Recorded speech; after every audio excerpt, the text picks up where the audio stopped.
Dit is tyd vir volgende krantbesprekings en ek en Pierre vertel jou sommer wat is van die hoofstroom stories vanoggend in ons gesels oor alles van werksverliese tot 'n munisipale leier wat so 'n bietjie sukkel. Maar Pierre, ons begin by geld wat baie geld wat ons spandeer op die polisie op hierdie stadium onnodiglik. Die fokus is maar op die polisie. Ja. En daar word nou allerlei goeders in die groot klok gehang wat ons al van weet, maar wat nooit oor gepraat word eintlik nie. Hierdie is 'n artikel in Ground Up.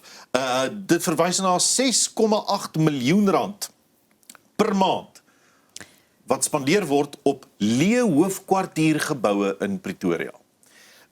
Dit is nie die grootste bedrag wat 'n mens laat sidder nie. Ja. Ons praat hier natuurlik van die Telkom Towers kompleks wat die polisie in 2016 gekoop het as hoofkwartiere. 700 miljoen rand betaal het vir Telkom Towers in Pretoria.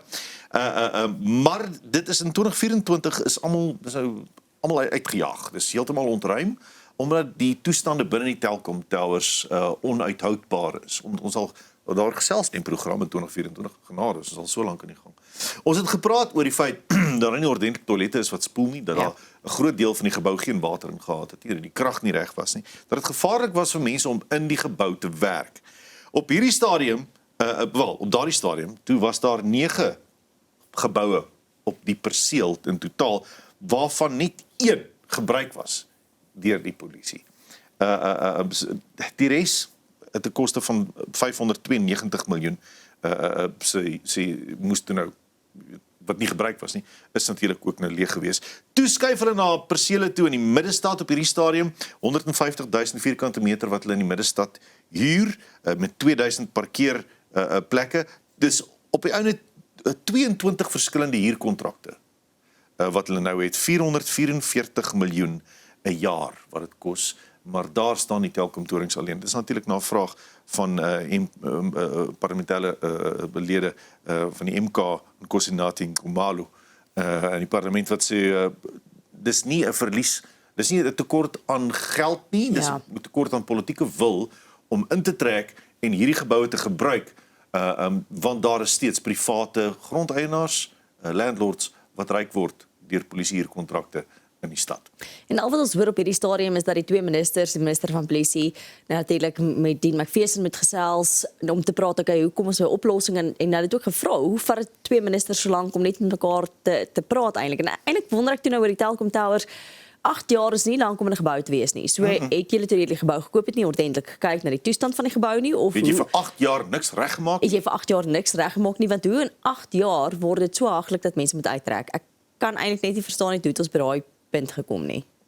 Ja, dit is die minister van openbare werke en die minister van polisie moes maar by mekaar uitkom en nie uitgesort het voor ons by die punt gekom het. Maar Jennifer, daar's nog stories in Pretoria. Ons moet praat oor 2 verskillende tipes data wat die ANC en die DA het as dit kom by poste verloor in die hoofstad.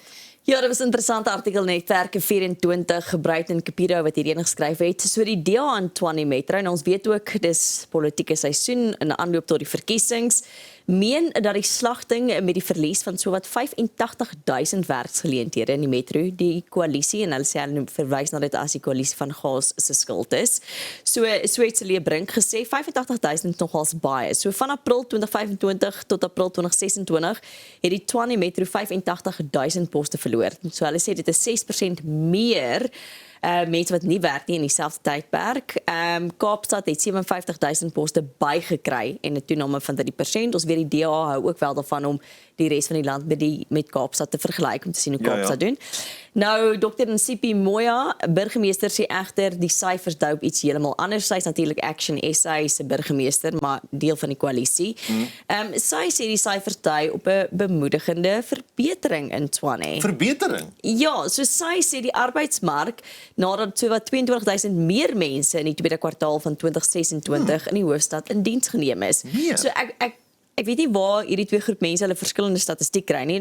Volgens haar het werkloosheid tot 34,2% gedaal van 36,8% in die ooreenstemmende tydperk die vorige jaar. So dit is nogals kommerwekkend dat jy twee mense het wat eintlik praat oor twee verskillende goeders. Ek gaan wel sê of dit op 34,2 is of 36,8%. Is nog steeds onaanvaarbaar. Dit is onaanvaarbaar dat ons werkloosheidssyfer op hierdie stadium en landwyd ook op amper 34 staan ook en uitgebrei op ek dink amper 44 as ek onder korreksie praat.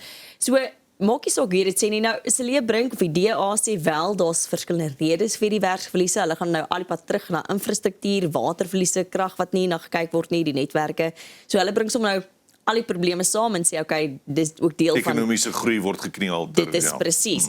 Ek gaan wel sê, as gevolg hiervan het Tshwane nou die laagste amptelike werkloosheidskoers van Gauteng se 3 metro's. So 34,2% teenoor Ekurhuleni staan op 34,6% en dan Johannesburg staan op 35,9%. So skokkend, glad nie wat mens eers enigstens wil hoor in Tshwane verseker nie. Maar dan skuif ons nou ook ons aandag en ons fokus van net Tshwane af na 'n klomp munisipale bestuurders toe. In Tshwane het ons gesien hoe munisipale bestuurders in die hof hulle self moet verdedig teen koalisies en teen munisipaliteite wat nie veronderstel is om te gebeur nie. Tog is daar munisipale bestuurders en ek en jy praat baie oor met baie mense wat insig het daaroor. Elke môre praat ons oor die feit dat munisipale bestuurders nie altyd die dienste verskaf in die munisipaliteite waar hulle aangestel is nie. Dat hulle nie verantwoordelikheid neem en die audits wat hulle kry wat so sleg is, verbeter nie. Dat hulle en dis 'n basiese deel van jou job. Ons praat altyd en sê dis tyd dat daardie munisipale bestuurders verantwoordbaar gehou word in persoon. Nie die party nie, maar die persoon wat nie die werk doen nie. Ja. Hier is nou wel die DA's maak my, iemand het geluister na ons program in die oggende. Sê hulle is op die punt om 10 munisipale bestuurders strafregtelik te laat vervolg en aan te kla. So, dit is natuurlik nou, soos jy sê, silly season as dit kom by verkiesing, dis meer. Maar Michaelis van die DA sê, Suid-Afrikaners verdien munisipaliteite wat werk, openbare geld beskerm en basiese dienste lewer. Die kultuur van politieke beskerming en wanbestuur en sonder gevolge moet eindig. Ja. Ek stem amper saam met hom. Ek stem saam daaroor, maar ek dink ons vra nou al lank. Ek dink nie net vir die munisipale bestuurders nie. Ek wil sê enige LER wat in 'n pos is, enige burgemeester wat in 'n pos is, as die stad nie werk nie, as dit agteruitgang is, verstaan, as ons sien infrastruktuur konk in mekaar, kan ek nie verstaan hoe mense in hul poste aanbly nie. Eerste stap is skorsing en dan afdanking. Ja. Nie net skorsing en werk vir die res van jou lewe, kry salaris en bly geskors nie. Skorsing dan afdanking en dan as dit moet, trek vir jou oranje soet aan. Ja, ek dink veral as ons hoor jy is betrokke by, ek wil ongeruimdhede, wil ek nie hoor jy is geskuif van die een munisipaliteit na die volgende ene nie. Nee, jy moet glad nie daar werk nie. Dis ja. Maar om dit reg te kry, moet jy instansies hê wat mense aanspreeklik hou vir hulle dade en dan begin jy dink aan die onafhanklike ondersoekdirektoraat, dan begin jy dink aan al die instansies wat ons het in Suid-Afrika om 'n verskil te maak wat nie altyd noodwendig uitkom waar hulle moet nie. Nee, en ons het ook nou onlangs, jy weet, in die Madlanga kommissie baie gehoor van Andrea Johnson wat ook bedank het en dit ek dink het so half 'n blik wurms oopgemaak. So hierdie was 'n artikel in Marula Media deur Janice Du Plessis.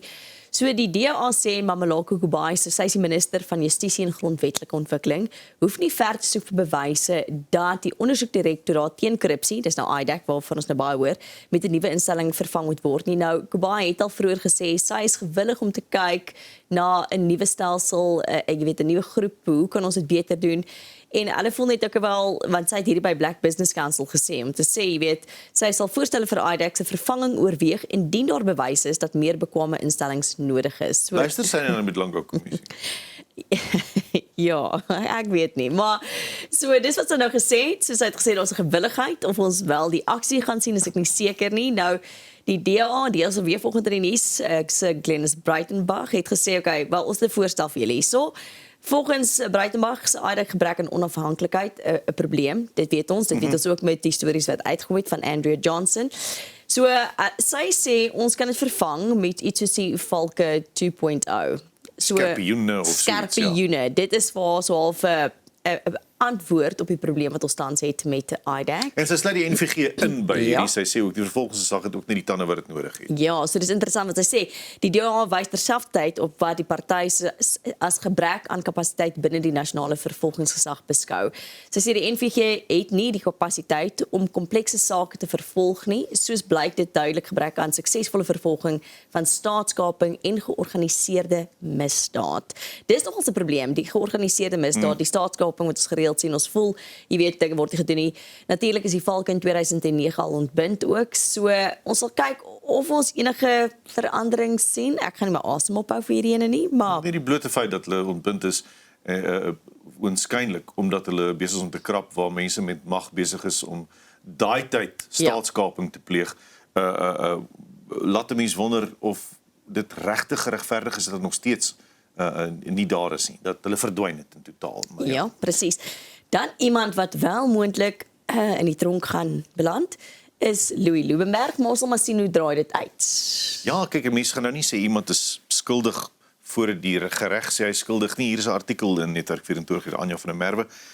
Wat sê Louis Liebenberg, die vermeende diamantbedrieër, is toerekensvatbaar na sy kort, kan 'n mens net maar sê, vakansie by Weskoppies, psigiatriese hospitaal, en kan die hofverrigtinge teen hom volg en verstaan. Die regter het hom Weskoppies toegestuur, want die regter kon op daardie stadium in die saak nie glo dat iemand tydens sy eie borgtog aansoek so te kere kan gaan nie. Ja. Dan moet die mense ook besef, daar is 'n stadium waar mense net onredelik is, en dan is daar 'n ander stadium waar hulle dalk ontoerekensvatbaar is. Maar ek dink onredelikheid hier was meestal die geval in die hof gewees. Mense weet dat Louis Liebenberg baie passievol en soms effens deur mekaar kan voorkom, net as gevolg van die redelikheid wat soms ontbreek. Maar nou ja, dis maar 'n menslike ding, is dit nie? Ja. Soms is ons al hier en daar ook maar onredelik. En verkies ons om dinge mis te kyk wat waarskynlik net daar die waarheid is. Ja, dit is interessant. So, dit was interessant, hy wou nooit gegaan het Weskoppies toe nie. Hy het gesê, hy is die Casey, hy wil nie gaan nie. So, dit was eintlik 'n groot ding. 11 maande gewag voordat hy toe nou 'n bed gekry het in Weskoppies, en nou sê hy, maar nou begin die hofverrigtinge.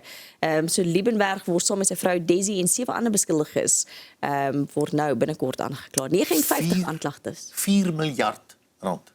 4 miljard rand betrokke. Yes, dis ongelooflik, dis baie. Dit is 'n bietjie baie. Ek wil so vinnig genoem 'n interessante storie wat ek gister gelees het van die buiteland, 'n nuwe virus in Griekeland.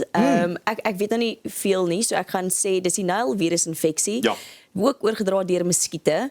9 mense is al dood, maar hulle sê dis amper so half die grootste uitbreking wat hulle in lang tyd gesien het in Griekeland. Dit kom gewoonlik hier Julie, September, hulle warm seisoene ook voort. So hulle het ook nou gevra, jy weet, dat hulle moet kyk.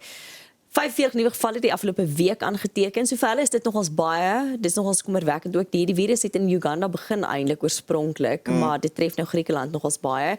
Wat die totaal vir hierdie jaar tot op 110 opstoot. Uit die pasiënte het 81 ernstige komplikasies van sentrale senuweestelsel ontwikkel.